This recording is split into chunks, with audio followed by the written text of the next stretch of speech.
I see. Okay. Go in there. All right. So whenever you're ready. Yeah, just from the beginning slide. That's all. Okay. Is that our first one? Yep. Okay. All right. I'd like to begin today just by bringing everyone's attention to a series of pictures regarding Jordan's general neighborhood and the conflict zone that it exists in. And so here you'll find a truck bomb that actually, I think it was in 2007, it killed over 100 people in a market in northern Iraq. And here we have a home demolition in Palestine, and this is general, according to the Israeli government, this is general protocol for when a suicide bomber carries out an attack. The government then demolishes the home of that suicide bomber's family. So this also contributes to the conflict zone and its ongoing effects in the region. And of course, we have the Syrian civil war that to this exact moment is occurring. And so what ties all of these pictures together is all of these ongoing conflicts around Jordan have contributed to really an insurmountable population, a lack of resources, and this has become, as I've talked before in my previous speeches, this has become incompatible with the current structure of economy and the political structure in Jordan. I also have a map in Jordan, thank you, and here is the actual map of the region. And so what I'd like to propose today is a general restructuring of the Jordanian government, and also a trickle to instate more of a trickle-down effect in economics, so that there are less barriers for government funding and especially international sources of funding to reach the general populace and to improve the general quality of life in Jordan. And also, I'd like to offer some opportunities for us as individuals to get involved in the issues of the region and to help depressurize the situation in Jordan. And so just to give a brief historical background, I don't want to encumber my speech with too much history, but obviously Iraq has experienced 2 Gulf Wars, and so this has, according to the UN Refugee Agency, contributed about 1 million refugees over the course of the last 15 to 25 years. And also Syria, as we know, with the ongoing civil war, this has contributed just in the past 2 years what the UN Refugee Agency would call, and these are just very, very basic estimations, somewhere over 1 million. And of course, the Israeli-Palestinian conflict has contributed millions of Palestinians to Jordan. And this Palestinians account, as I've said before, for a majority of the population in Jordan.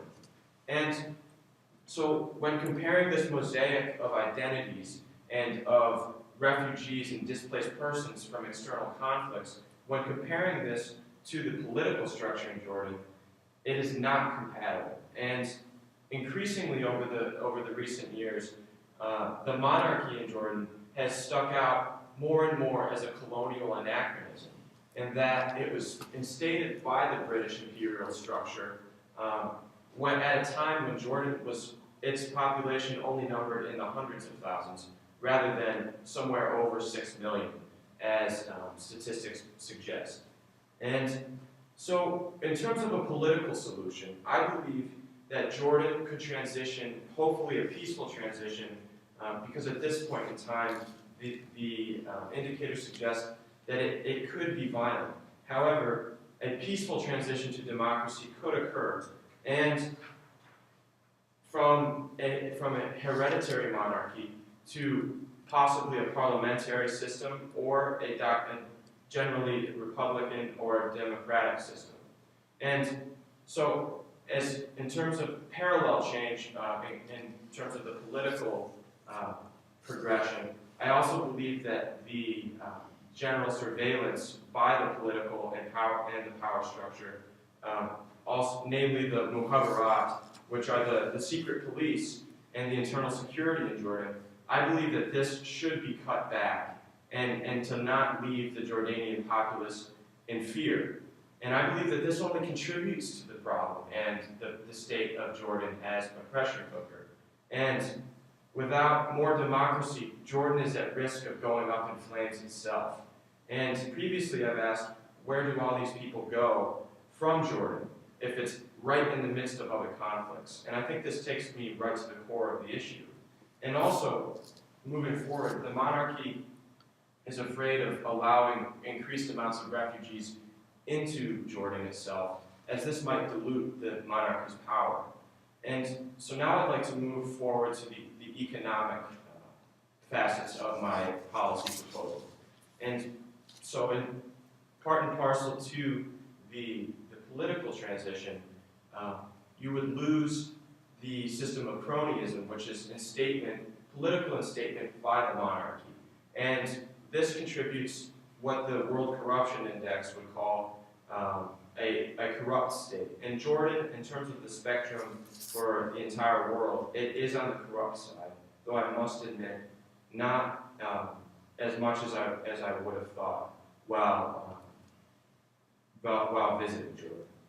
And so, by removing this cronyism and removing this amount of money funding the monarchy, you could then have more money trickle down to the general populace and improve the quality of life and help to depressurize the situation. Also, I believe that lowering defense spending and internal security spending in Jordan, which is directly parallel with my political ideology for Jordan, this could also contribute to depressurizing the situation and giving back to the Jordanian populace rather than keeping them tethered and keeping them at rest. I believe that the money used to keep them at bay, it could be used to benefit their lives.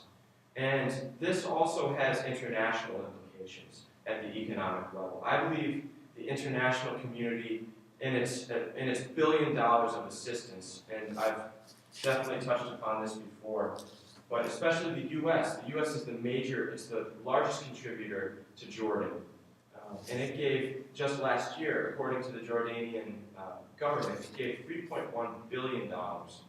And I believe that the international community can make more responsible donations to the Jordanian government and have the implication that the transition towards democracy needs to occur, because these international policies, they cannot donate with the peace of mind that the money is actually assisting the situation in terms of refugees and in terms of the livelihood with the current system in place.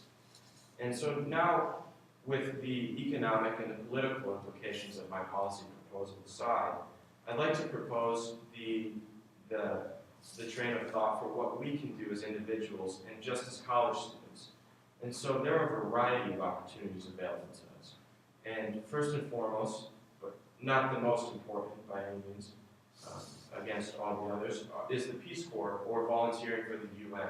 The Peace Corps still maintains directly in Jordan an outpost, and as well as I showed with the refugee camp in Jordan, that is mainly funded and supported by the UN. And all of that funding and all of that help and assistance is carried out by volunteers. And so this is definitely an outlet for us to contribute to.